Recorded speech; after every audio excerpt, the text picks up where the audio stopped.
candidature au poste public de déposer sa candidature au poste public en compétition ou de proposer des projets et opportunités d'investissement. J'ai déjà instruit le bureau organisation et méthode de travailler à l'identification des postes clés devant être mis en compétition, de proposer des modèles types de fiches de poste, de proposer des modèles d'organisation et de fonctionnement du comité de sélection des candidats qui me seront soumis des candidats qui seront soumis au bout du processus pour nomination.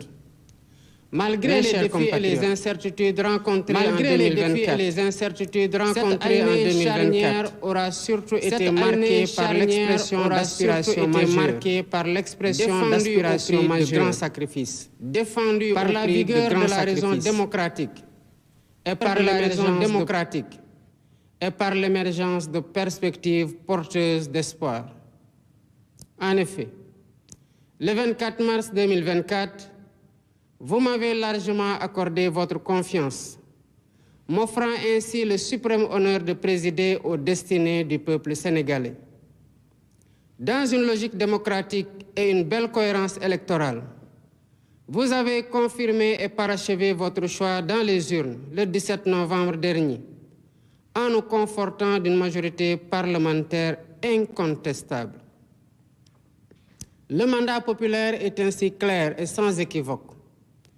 Il nous appartient de le dérouler avec rigueur, fidélité et dévotion. Je m'y engage.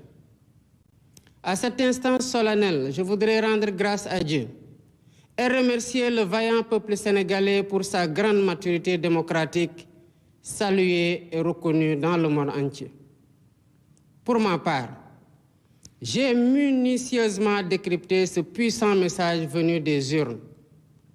Dans leur grande majorité, les Sénégalais nous ont prêté les clés pour ouvrir les portes du changement systémique, ainsi que les fenêtres de la transformation nationale, dans la droiture, la probité et l'exemplarité. Djub, djubal, djubanti. C'est dans cette logique que j'ai pris un nouveau décret organisant le comité d'orientation stratégique du pétrole et du gaz, COS-Pétrogaz, pour y donner plus de place à l'opposition, à la société civile, aux syndicats et à l'ordre national des experts. J'entends ainsi garantir une exploitation optimale et transparente des ressources pétrolières et gazières au profit de l'économie nationale et des générations actuelles et futures. Toutefois, force est de reconnaître qu'aucun changement, aucune rupture n'est possible dans un environnement de corruption endémique. Si nous voulons le changement, nous devons résolument être prêts à nous réformer nous-mêmes dans nos comportements face au bien public et dans notre manière de servir la collectivité. Voilà pourquoi, au-delà de la modification de la loi portant statut général de la fonction publique, 4 lois sur la transparence et la bonne gouvernance seront soumises à la représentation nationale. Elles portent sur la protection des lanceurs d'alerte, la réforme de l'organe de lutte contre la corruption, l'accès à l'information et la déclaration de patrimoine. Concernant la déclaration de patrimoine, elle sera généralisée à tous les agents de la fonction publique sans exception, ainsi qu'à tous les postes électifs ou nominatifs impliquant une gestion budgétaire, quelle qu'en soit l'importance. Les modalités de publicité et de mise à jour des déclarations souscrites seront définies par la loi. Mes chers compatriotes, je suis pleinement conscient des difficultés que les Sénégalais ont traversées ces dernières années. C'est pourquoi, face à la vie chère et malgré une conjoncture économique plus que difficile, dès les premières semaines de mon mandat, le gouvernement a pris des mesures concrètes pour soutenir les producteurs locaux et réduire le prix des denrées de première nécessité.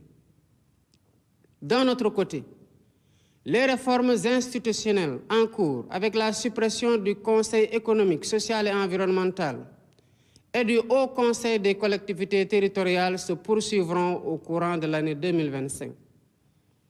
Le comité restreint que j'ai déjà mis en place pour l'identification des lois et décrets à prendre ou à abroger est à pied d'œuvre pour matérialiser les consensus forts issus des assises de la justice. Par ailleurs, l'inflation notée des partis politiques, favorisée par une application trop laxiste des textes en vigueur, a conduit à une fragmentation excessive et à une inflation préoccupante, préjudiciable à une respiration démocratique de qualité.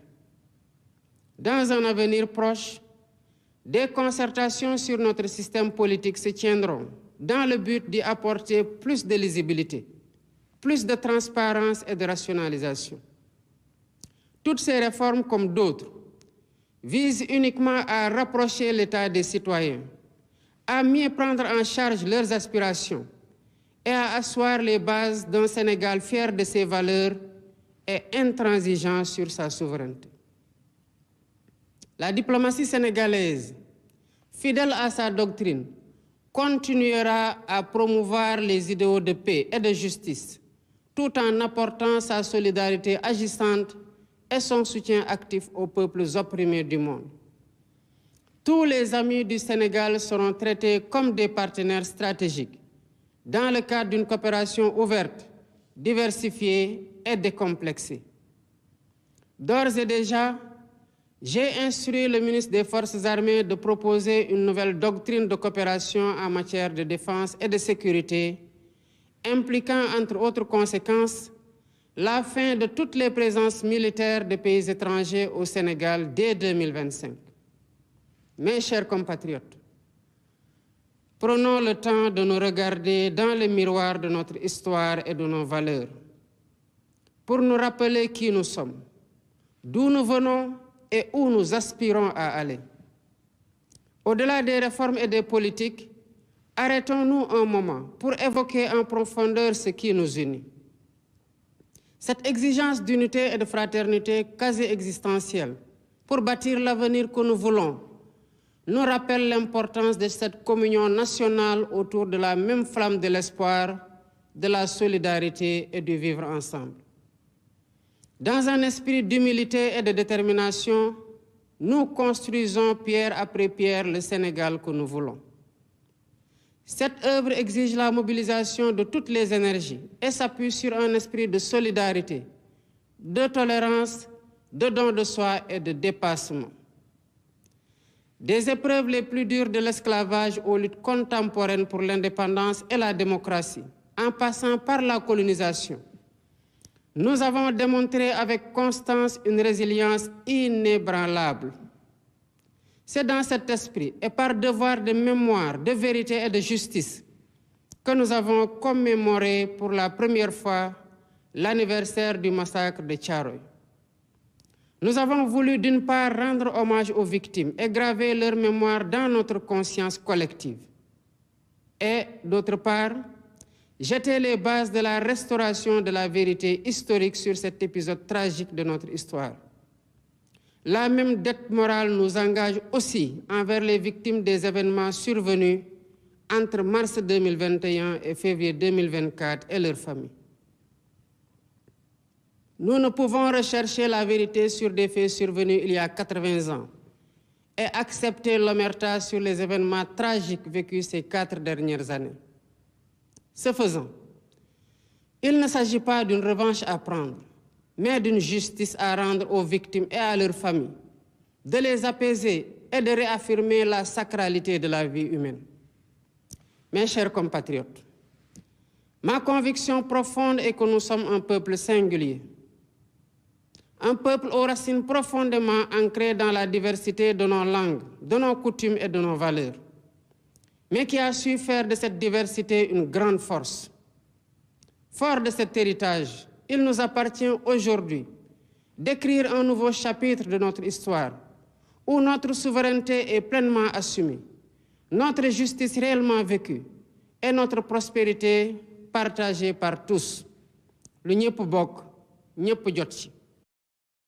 Pour cela, nous devons plus que jamais nous rappeler qui nous sommes et nous revêtir du manteau majestueux hérité de nos devanciers, fait de valeurs précieuses que nous avons pris l'engagement de remettre au cœur de notre projet de société et de promouvoir. En ma qualité de gardien des institutions et garant de l'unité nationale, tout en encourageant l'expression libre, constructive et plurielle des idées, je resterai vigilant et intransigeant face à toutes les menaces sur la paix, la stabilité et notre bien commun. Au demeurant, je garde à l'esprit que nous devons conjuguer fermeté sur les principes et ouverture d'esprit pour préserver l'équilibre de notre démocratie et la cohésion de notre pays. Mes chers compatriotes, grande est ma préoccupation quant à la montée du communautarisme et des discours de haine qui se propagent parfois dans les médias traditionnels et très souvent dans les réseaux sociaux. Ces dérives nourrissent la division et fragilisent le socle commun que nous avons patiemment édifié. La cohésion sociale et la stabilité qui sont la même de notre nation. Nous devons tous prendre conscience que le Sénégal souverain, juste et prospère que nous travaillons à matérialiser pour le bien de tous, ne verra le jour que dans l'unité. Conscient de ce que nous sommes un peuple en compétition avec les autres, entretenons le culte du travail bien fait et de l'excellence, afin de prouver au monde, par des réalisations concrètes, que le Sénégal a les ressources humaines de qualité pour accomplir de grandes choses. À notre jeunesse, ardente et créative, je vous encourage à développer vos talents, à innover et à vous ouvrir au monde en restant ancrés dans nos valeurs. Votre énergie et votre détermination sont les véritables moteurs de notre pays. Le gouvernement sera à votre écoute et à vos côtés pour vous soutenir et vous aider à vous réaliser, à être utile à vous-même, à vos familles et à votre pays. Ensemble, prouvons que le Sénégal est une terre de promesses et de possibles et édifions un Sénégal uni, souverain, juste et prospère pour les générations actuelles et futures. Bonne et heureuse année 2025, que Dieu bénisse le Sénégal et l'Afrique. Déwénati mbokki Sénégal. Pour les générations